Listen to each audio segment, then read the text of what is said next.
বন্যায় কবলিতদের ঘাটালে পার্থভূমিকের উদ্যোগে নৈহাটি মিউনিসিপ্যালিটির পক্ষ থেকে ওষুধ, জল, খাদ্য, বস্ত্র পাঠানো হলো।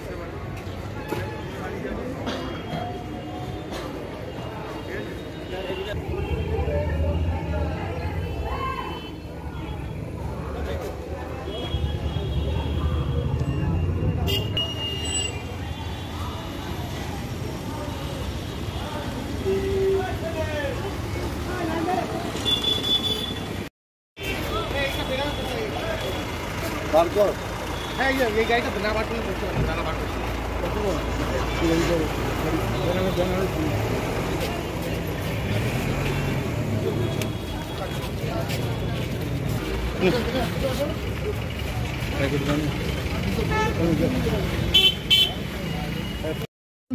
সমস্ত ঘাটালে আমরা প্রশাসনিক দপ্তর অর্থাৎ এসপি সাহেবের ওখানে পাঠাচ্ছি। এসপি সাহেব ঘাটালের পুলিশ সুপার, ওখানে এসপি সাহেবের কাছে আমরা পাঠাচ্ছি। সেখান থেকে বন্যার্ত মানুষ যারা, তাদের মধ্যে ডিস্ট্রিবিউট হবে। মাননীয় মুখ্যমন্ত্রী মমতা বন্দ্যোপাধ্যায়ের নির্দেশে আমরা ঘাটালের বন্যা কবলিত মানুষের পাশে আমাদের উত্তর চব্বিশ পরগনা জেলা তৃণমূল কংগ্রেসের পক্ষ থেকে সামান্য কিছু ত্রাণ পাঠালাম, যাতে বন্যার্ত মানুষের এই অসহায় অবস্থায় তাদের পাশে দাঁড়ানো যায়। সমস্ত কিছু আছে, ত্রিপল থেকে শুরু করে, ওষুধপত্র থেকে শুরু করে, ড্রাই ফ্রুট থেকে শুরু করে, মুড়ি, চিড়ে, গুড়, তেল, সোয়াবিন, বিস্কুট, গুঁড়ো দুধ, ত্রিপল, সমস্ত ওষুধ, জামা কাপড় সব যাচ্ছে। প্রায় 14-15টা গাড়ি আছে। না না না, মেডিকেল টিম তো ওখানে লোকালি আছে, আমরা ওষুধ পাঠিয়ে। না না, এখন তো আমি জিনিসপত্র পাঠাচ্ছি যাতে প্রশাসন এটাকে ডিস্ট্রিবিউট করতে পারে। এটা মাননীয় মুখ্যমন্ত্রী মমতা বন্দ্যোপাধ্যায়ের নির্দেশে আমরা